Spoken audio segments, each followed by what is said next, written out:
Ladies and gentlemen, James Clapper does not want to get indicted. He likely won't be one of the people indicted. It'll probably be Brennan, Comey, and almost certainly Clinton.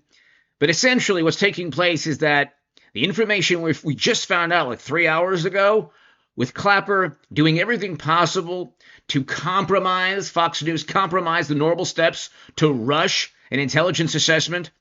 Washington Examiner, Clapper told intelligence agencies to compromise for Trump-Russia report. This is at the behest of the Democratic nominee who cheated Bernie Sanders.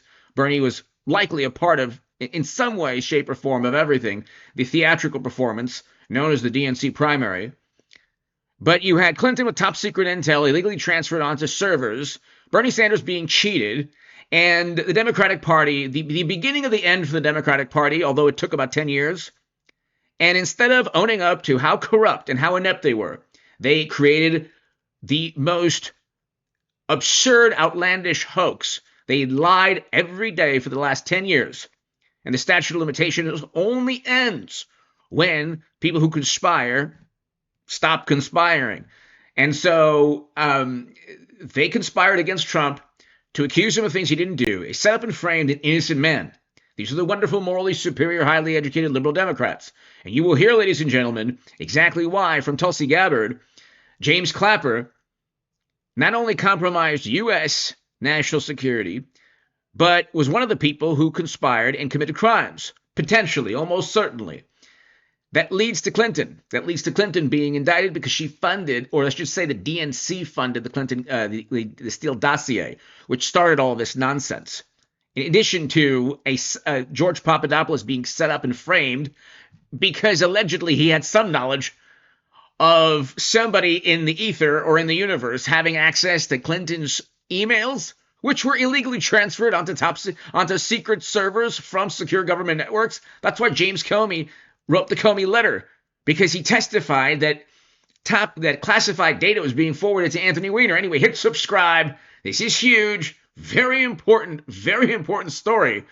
And I'm on top of this, but you know what? A lot of people don't think anything's going to happen. Rome wasn't built in a day. Check this out. That Russia and Putin had, on Hillary Clinton, which included possible criminal acts, like secret meetings with multiple named U.S. religious organizations in which State Department officials offered, in exchange for supporting Secretary Clinton's campaign for the presidency, significant increases in financing from the State Department. They also had documents that showed the patronage of the State Department to State Department employees who would go and support Hillary Clinton's presidential campaign. There were high-level DNC emails that detailed evidence of Hillary's, quote, psycho-emotional problems, uncontrolled fits of anger, aggression, and cheerfulness, and that then Secretary Clinton was allegedly on a daily regimen of heavy tranquilizers.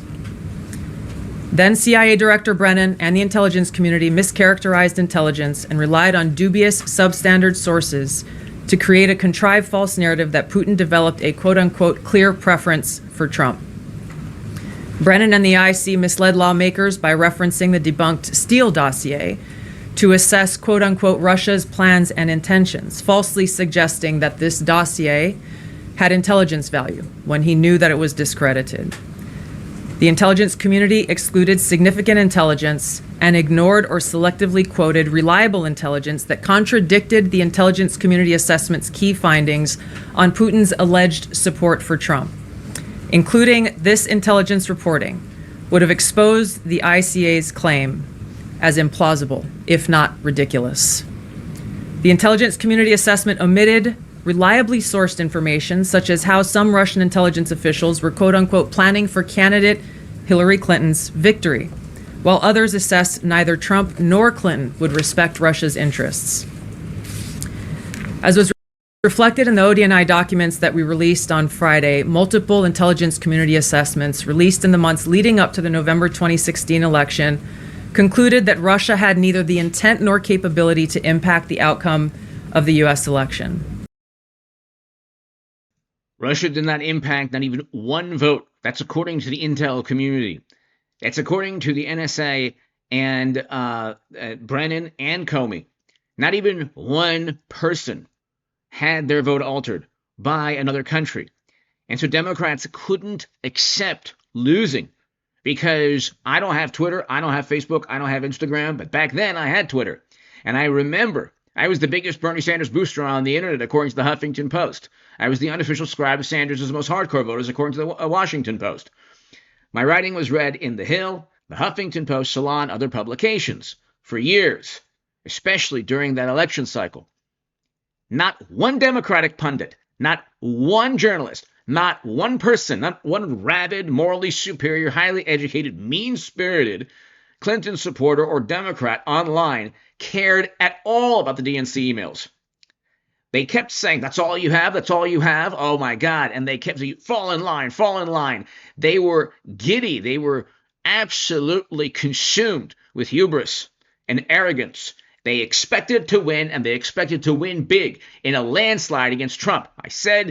I was on record numerous times saying Clinton was going to lose to Trump, especially if and when they cheated Bernie Sanders. They did. Bernie was essentially a part of the whole charade. He did nothing. He didn't even defend Assange or any of the journalists that published the actual words of Democrats. So they flipped the script after the Jacob Javits Center debacle, where everyone was crying and they couldn't even comprehend how they lost to President Trump. They then had to create a new Cold War, a McCarthy-era Red Scare hoax. These are the wonderful, logical, rational liberals. They're such good people, and they are. Most Democrats are wonderful human beings, okay? I know many in my life. They're wonderful, beautiful human beings, okay? They couldn't possibly accept that Trump had defeated them. So they created, with the help of very corrupt, unethical, and, people who committed criminals, let's say, within government, they created a hoax with not even one shred of evidence. And intelligence is not evidence. John Brennan testified to that. Intelligence is oftentimes a high confidence hunch or assessment or thought that something might take place. What Tulsi Gabbard is giving is not intelligence. She's giving evidence that people fabricated intelligence to create and set up a hoax to frame an innocent man in Donald Trump, use Russia as a scapegoat because Democrats lost miserably. Then they won in 2020, and then, of course, Biden was kicked out because he was one fry short of a Happy Meal. God bless him. Wish him only the best. He committed almost certainly crimes on that laptop, bribery, graft, all of that.